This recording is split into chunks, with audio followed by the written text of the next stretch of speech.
Oke, selamat malam. Baik lagi di Pot Kosong. Yoi, kita harus sedikit berbeda ya. Karena emang udah kacau dah. Yoi, Ketinggalan. Oke, ini adalah part kedua dari episode kita yang sebelumnya. Jadi tadi kita udah cerita-cerita ya, Cerita panjang pengalaman kita pertama kali. Lu, gua ya. Bung Juan, Bung Bala. Masih bersama Juan dan ditemani sponsor dari Moke Kane. Kane lu, Bor. Tadi kita udah ngebahas. Sebelumnya gini, untuk Moke Kane kalau bisa setiap kita ada kan pot kosong kalian si Moke Kane ini harus terus sponsori kita. Bersedia enggak Moke Kane? Sepertinya tidak tahu. Iya. Tanya langsung aja ke adminnya di Instagram. Alright. Instagramnya jangan lupa. Moke Kane. Halus. Tadi kita udah cerita-cerita ya kan, pengalaman minum pertama kali dan kejadian yang masih terlintas di dalam pikiran kita yang udah beberapa tahun yang lalu. Betul. Tapi nggak bisa dilupakan. Iya, tapi ini ya ngomongin soal minum nih ya. Ini ada berita yang lagi happening banget nih. Happening now. Yaitu tentang rancangan undang-undang minuman alkohol. RUU Minol ya, yang gue denger tuh RUU Minol. Nah, itu sangat kontroversial banget. Itu baru-baru terjadi sih akhir-akhir ini beritanya. Dan kita sebagai minum juga anjir. Penikmat lebih tepatnya penikmat coy. Ini masih kontroversi sih. Iya. Dari rancangan juga ya. Peminum tapi bukan pemabuk coy. Jadi buat yang belum tahu teman-teman semua, ya. Jadi coba gue share sedikit ya. Mungkin belum pernah dengar beritanya. Jadi berita ini tuh masih undang-undang ini mengatur tentang minuman beralkohol di Indonesia. Enggak mengatur coy, ini melarang. Kalau yang tahu gua. Iya, dia sepenuhnya melarang sih sebenarnya. Ini baru RUU ya, by the way. Rancangan undang-undang. Jadi rancangan undang-undang ini mengatur dan melarang penggunaan minuman beralkohol. Tapi udah disahkan ya sih belum? Belum, masih rancangan. Oh iya. Lu gimana sih? Mungkin karena pengaruh Moke Kane. Oh jangan, enggak ini enggak berpengaruh coy buat kita. Ini Jadi enggak pengaruh, ini buat kita sharing. Gimana untuk Indonesia yang lebih baik ke depan ya. Gigit jari nih. Tunggu, bakso Malang udah lewat kan? Iya, Udah. Jadi kalau untuk yang tadi lanjut gue lanjut. Jadi gue coba cerita sedikit ya tentang berita ini. Jadi berita ini tuh lagi happening karena dianggap undang-undang ini kontroversi karena minuman beralkohol di Indonesia itu diatur dan dilarang. Jadi intinya rancangan undang-undang ini melarang mengonsumsi, mengedar dan menjual minuman beralkohol. Menyimpan juga. Tapi ada beberapa pengecualian digunakan. Yang gue baca sih gitu, untuk kepentingan agama, kepentingan adat dan acara tertentu. Dan ini kontroversi sekali menurut gue, dan teman-teman bisa baca rancangan undang-undang itu di internet. Nah, ini sebagai peminum, kita penikmat. Kita boleh mengkritik gak sih? Nah, coba nih kita coba mengkritik. Jelas. Kita sebagai penikmat minuman beralkohol jelas sangat bisa, karena dari sudut pandang gue sebagai penikmat, kita gini ya, gue itu lebih melihat karena positifnya. Kenapa? Positif. Daripada kita anak muda pelariannya ke narkoba, lebih baik kita ke alkohol. Tapi karena sama ya. Gini. Nggak lebih baik lah ya. Kalau lu bandingin sama, gue nggak bisa setuju nih di sana. Oke. Gitu. Karena ini pelarian yang kalau kita bilang lebih positif lah daripada narkoba. Narkoba itu kita membuatnya lebih ketergantungan, mungkin nggak lebih positif tapi lebih baik lah. Oke, nggak lebih positif. Oke, gue terima ya. Gue terima. Kalau lebih baik, oke. Daripada kita lari kan namanya narkoba. Oke. Kita lihat dari narkotika. Narkotika kan ada narkotika dan narkoba dan obat-obatan. Daripada kita lari ke obat-obat penenang, ya toh? Iya. Lebih baik kita menenangkan diri kita dengan air kata-kata itu sendiri. Apalagi ditambah kita menenangkan dengan air kata-kata ini yang notabene kita nikmati dari khas tradisional minuman Indonesia itu sendiri. Kita punya apa? Kita punya tuak. Kita punya arak dari Bali. Betul, iya. Kita punya Sofi itu ukurannya itu bisa dari Ambon, Kupang, Papua. Kita punya Moke, itu dari Flores. Kita punya Cap Tikus, itu dari Manado. Sulawesi punya sendiri. Kayaknya dari masing-masing daerah NTB punya, punya ya? sendiri. Indonesia Timur itu paling kaya men dengan namanya Minuman-minuman Minuman tradisional. Jawa itu punya bekonang. Bekonang. Ciu ya? Iya. Iya, dia masuk kelasnya ciu bekonang. Medan itu punya namanya tuak, itu tadi yang udah gue sebutin di awal itu tadi. Iya. Lebih baik dari gua ada RUU yang lebih urgensi sifatnya. Iya, paham. Betul. PKS tentang seks, tentang wanita itu sendiri. Iya. Derajat wanita direndahin. Kalau RUU itu terlalu berlarut-larut, pelecehan terjadi di mana-mana. Di angkutan umum, di transportasi umum, di jalan raya. Kenapa gue vokal terhadap itu? Gue rasa pemerintah terlalu tergesa-gesa dalam termasuk dalam siapa nih yang membahas ini nih, orang-orang yang seolah-olah mau membahas ini. Gue rasa terlalu politis lah bawaannya. Gue setuju sih beberapa apa yang disampaikan Juan ke udah jadi tradisi Indonesia gitu. Soal kan maksudnya jenis-jenis minuman itu udah jadi, dan kebetulan itu juga diolah secara tradisional gitu. Kayak misalnya moke, tuak, kalau di Manado ada cap tikus, di timur ada sopi juga. Jadi udah jadi udah budaya dan udah darah daging gitu. Dan sebenarnya dari undang-undang ini yang gue baca di pasal 8, sebenarnya gue agak bertanya-tanya sih yang bikin gue concern. Jadi undang-undang ini tuh intinya semua orang tidak diperbolehkan untuk meminum, mengkonsumsi, mengedarkan dan menjual. Itu intinya. Tapi di pasal 8 itu ada pengecualian.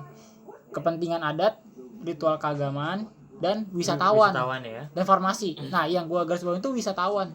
Kebayang gak sih maksud gua? Kebayang gak? Maksud gua gini.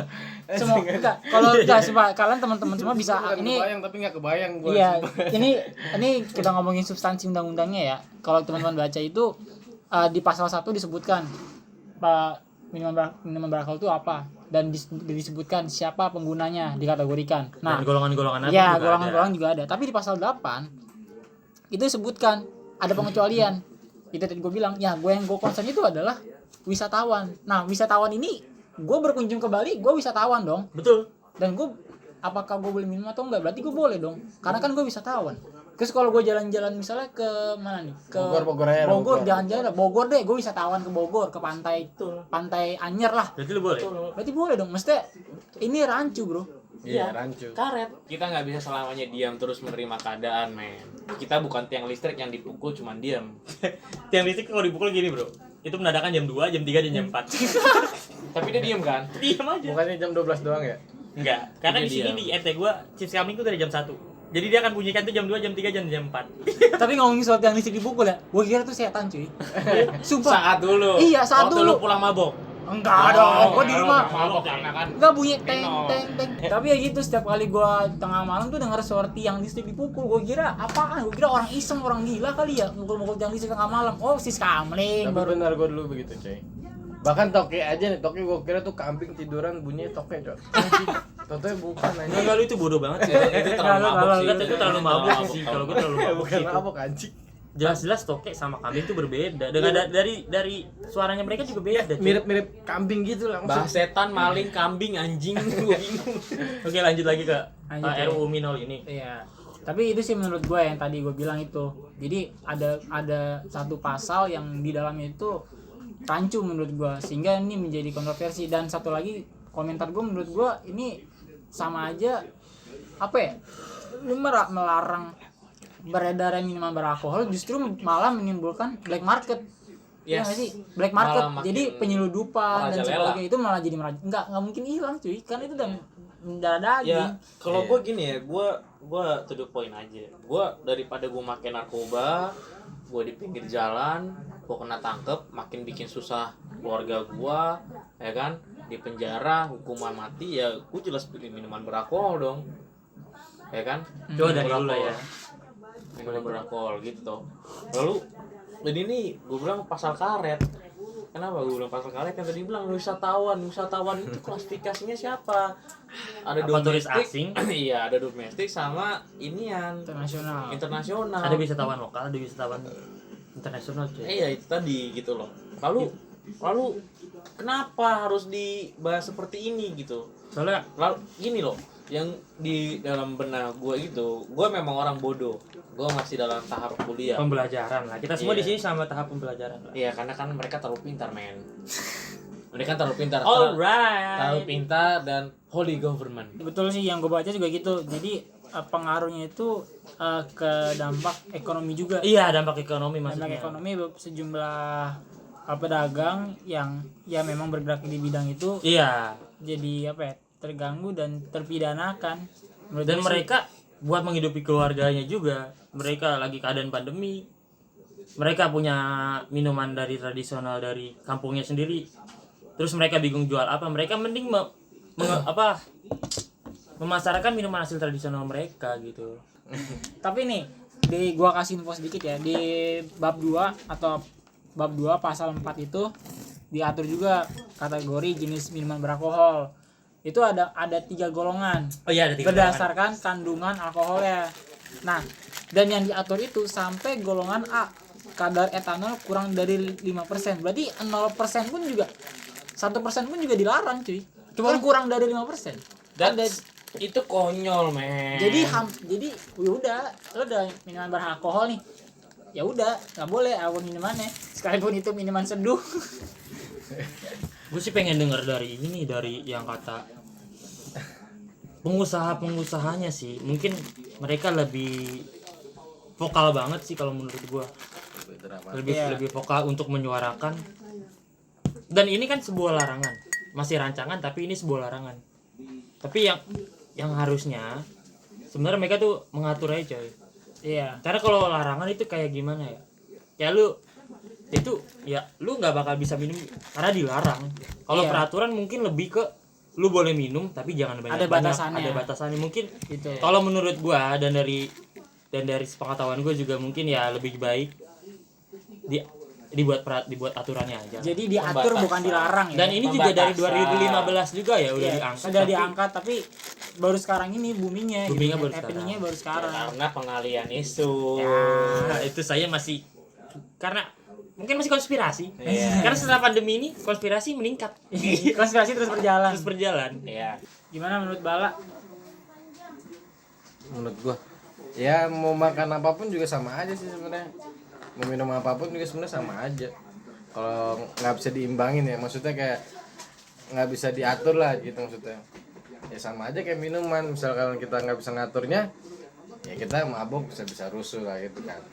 Oh Nah, iya, jadi gini, yang penting mah atur aja porsi kalian gitu. dari apa yang gue baca, kalau untuk yang mengonsumsi itu bakal kena apa sih?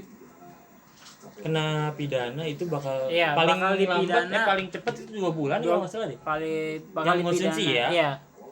Bakal dipidana 2 bulan. 2 bulan Kalau sampai setahu gue ya. sampai 2 tahun. Sampai 2 tahun itu paling lama Iya. dan denda itu sekitar 10 sampai 50 juta. 10 sampai sampai 50 50 juta. Kalau misalkan kalian mau cari tahu lebih dalam bisa ke berita yang Duit lebih dari mana inilah. kita? Jangan 10 coy, kita beli minuman aja harus ban pertama. Enggak serius coy. Iya, Jangankan bayar denda. Beli minumnya ceban pertama. beli minuman aja ban pertama, sumpah. Oke, semoga gini teman-teman. Jadi yang kita bicarakan sini hanya kritikan sedikit lah dari hak kita kan punya kritikan juga nih untuk Ya boleh lah untuk yang mengajukan aspirasi. yang mewakili kita gitu. Jadi aspirasi kita hanya bisa bicarakan menyuarakan di media sosial juga, benar kata Juan. Sekali lagi mungkin lebih dikaji lagi dan lebih diperhatikan dulu dari sisi adat budayanya masing-masing dulu. Yang merugikan, ruginya di mana gitu. Positif. Ya memang mereka buat ini pasti ada sisi positifnya, cuy. Mereka orang pintar kok. Mereka membuat ini pasti ada perhitungan yang sangat matang kayak gitu sih kalau menurutku. Oke teman-teman, itulah perbincangan kita soal dari part pertama dan part kedua ini. Yang kalian ambil lah yang bagusnya, yang harus kalian ambil ya ambil, yang nggak perlu diambil ya nggak usah lah. Karena di sini kita hanya membicarakan apa yang kita rasakan aja sih sebenarnya. Terima kasih sebelumnya nih. Paling untuk sponsor dulu ya, yang udah menemani kita berbincang-bincang malam hari ini. Yoi. terima kasih untuk Moke Kane parah. yang hadir pada malam hari ini. Ya, menemani malam kita. Terima kasih untuk Juan Leonardo yang udah menyediakan waktu pada malam hari ini. Sama-sama. Di sela-sela kesibukan dia yang padat banget, Ci. Kalau Kacau, padat parah. Besok UTS bosku. besok UTS, kita udah UTS. Bye bye. Enggak. Gue sebelumnya gue mau berterima kasih untuk Bung Dery, Bung Bala, Bung Paskalis untuk kesediaannya mengundang gue dalam diskusi kosong dan berisi dalam pada malam hari ini ya. Kayak gua ini kosong tapi isinya banyak. Iya betul. Yang kiranya ya kritikan dan saran ya. Kalau buat gua pribadi ya silakan. Untuk pot kosong ini juga silakan. Gue tidak menutup kemungkinan menerima dalam kritikan dan saran yang kalian berikan teman-teman. Alright. Terima kasih untuk Katong Basodara di sana, Sabang sampai Merauke yang udah mendengarkan pot kosong kita. Oke, kita akan ketemu lagi di episode Berikutnya. Selamat malam. Selamat malam. Iya. Oi.